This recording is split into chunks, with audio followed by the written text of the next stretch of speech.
Hello दोस्तों, आज हम बात करेंगे उन 4 सिद्धांतों के बारे में जो हमारे भूतपूर्व राष्ट्रपति डॉक्टर APJ अब्दुल कलाम सर के द्वारा बताए गए हैं। उनका मानना था ये जो 4 नियम हैं वो हर स्टूडेंट को, हर इंसान को खुद पर लागू करना चाहिए। अगर कोई भी स्टूडेंट या कोई भी इंसान इनको अपने जीवन में उतार लेता है और इनको फॉलो करता है तो इस दुनिया में ऐसी कोई भी चीज़ नहीं है जो उस इंसान के कदमों में ना गिर जाए। इन चारों प्रिंसिपल्स को हम पूरी डिटेल में समझेंगे ताकि इन्हें फॉलो करने में आसानी रहे। रूल नंबर 1, हमेशा अपने आप को याद दिलाए कि आपका लक्ष्य बहुत बड़ा है। अपने आप को बोलिए कि I will have great it. दोस्तों, सन 1958 की बात है जब डॉक्टर APJ अब्दुल कलाम एक पायलट बनना चाहते थे। उन्होंने मेहनत करके पायलट बनने के लिए सारी परीक्षाएं पास कर ली, लेकिन पायलट की वैकेंसी में केवल 8 सीट ही थी और डॉक्टर APJ अब्दुल कलाम 9वें नंबर पर थे। अब उनका सिलेक्शन केवल तभी हो सकता था जब उनके ऊपर 8 कैंडिडेट में से या तो कोई अपनी वैकेंसी छोड़ दे या फिर मेडिकल से बाहर हो जाए। लेकिन उनको इस बात का काफ़ी डिसअपॉइंटमेंट हुआ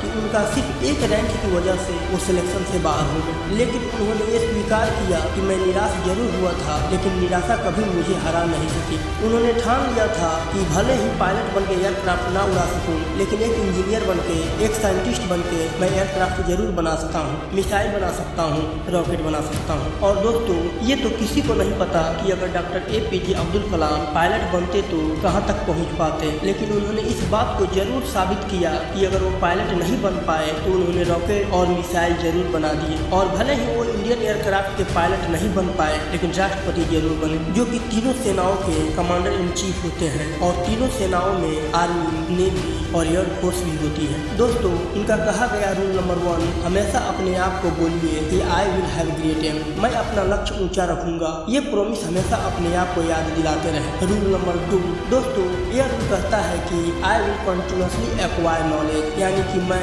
लगातार ज्ञान हासिल करता रहूंगा। अब उनके इस दूसरे रूल को उन्हीं के जीवनी से समझते हैं। डॉक्टर APJ अब्दुल कलाम को मिसाइल मैन के नाम से भी जाना जाता है। वो एक इंजीनियर थे और एक वैज्ञानिक भी थे। उन्होंने बहुत सारे मिशन को लीड किया और सक्सेसफुल भी रहे। उन्होंने पद्म भूषण, पद्म विभूषण और भारत रत्न जैसे हाईएस्ट सिविलियन अवार्ड जीते, जो भारत के 11वें राष्ट्रपति भी बने। लेकिन इसके बावजूद भी उन्होंने ये माना कि वो अपने आप को एक टीचर समझते हैं, वो अपने आप को एक अध्यापक समझते हैं और उनको सबसे ज़्यादा खुशी तब मिलती है जब उनका कोई स्टूडेंट PhD पूरी कर लेता है। यानी कि उनके लाइफ में अगर सबसे ज़्यादा ज़रूरत कोई चीज़ थी वो थी एजुकेशन, नॉलेज। उनका मानना था कि एजुकेशन के लिए यानी ज्ञान के लिए जो सबसे अच्छा समय होता है वो होता है स्टूडेंट लाइफ, और किसी भी इंसान के सक्सेस के पीछे उसके एजुकेशन का, उसके नॉलेज का सबसे बड़ा हाथ होता है। उनका ये मानना था कि अगर एक स्टूडेंट का सबसे प्राइमरी कोई जॉब है तो है अच्छी शिक्षा ग्रहण करना। एक स्टूडेंट की एजुकेशन के अलावा किसी दूसरे चीज़ के बारे में नहीं सोचना चाहिए। अगर एक स्टूडेंट एजुकेशन के अलावा कुछ और करना चाहता है तो वो वीकेंड्स में किसी हॉस्पिटल के बाहर गरीब लोगों के प्रति संवेदना व्यक्त कर सकता है, उन्हें खाना दे सकता है, उन्हें खुशी दे सकता है, पेड़ पौधे लगा सकता है,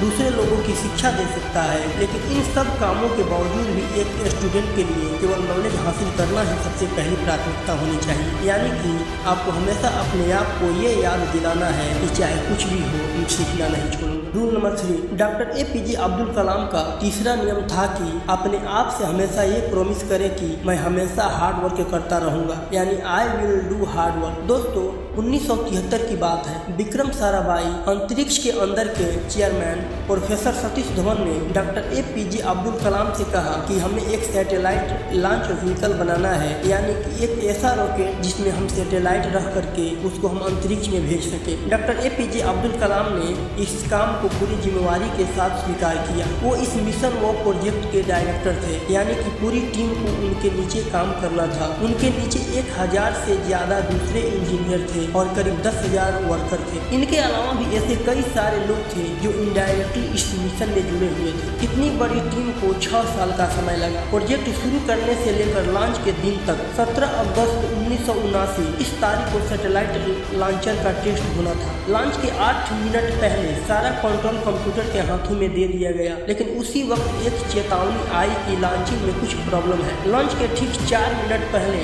ये डायग्नोस किया गया कि कुछ लीक्स है, लेकिन उनकी टीम के जो एक्सपर्ट थे उनकी ये राय थी कि लीक्स के बावजूद भी रॉकेट में इतना सफिशिएंट ऑक्सीडाइजर है कि वो अपना लॉन्च जारी रख सकते हैं। और मिशन लेटर होने की वजह से डॉक्टर कलाम को ये डिसाइड लेना पड़ा कि वो रॉकेट को लॉन्च करेंगे। लेकिन लॉन्च के कुछ मिनट बाद ही वो रॉकेट पृथ्वी की कक्षा में न जाकर बंगाल की खाड़ी में जाकर गिर गए। 6 साल की मेहनत, हजारों लोगों की कई वर्किंग आवर, जनता का पैसा और मिशन 2 मिनट में फेल हो गया। लेकिन जैसा कि डॉक्टर APJ अब्दुल कलाम रूल नंबर 3 में बताते हैं कि हमेशा अपने आप को याद दिलाते रहे कि आप कड़ी मेहनत करते रहेंगे। ठीक उसी नियम का अनुसरण करके डॉक्टर APJ अब्दुल कलाम अपनी टीम के साथ 1 साल और कड़ी मेहनत करी और प्रोजेक्ट के शुरू होने के 7 साल बाद आखिरकार उन्होंने साबित करके दिखाया कि कड़ी मेहनत आपकी असफलता को सफलता में बदल सकती है। यानी कि आप हमेशा अपने आप से कहते रहें I will do hard work. Rule number 4 दोस्तों,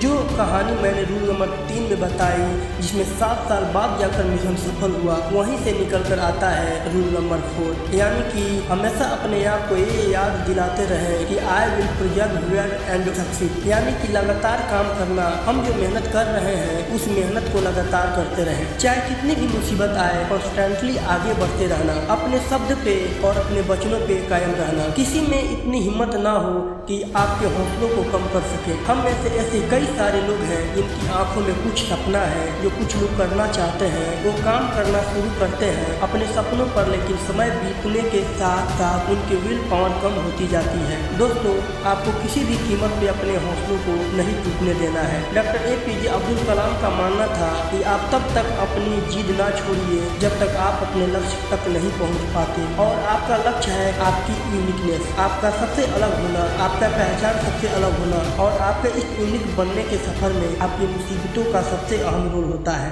अगर आप अपनी मुसीबतों से डरना छोड़ दिए, उन पर से ध्यान हटाकर उनके हल के बारे में सोचना शुरू कर दिए और उन पर काम करना शुरू कर दिए, तो आप किसी न किसी दिन इस दुनिया में सफल जरूर हो जाएंगे।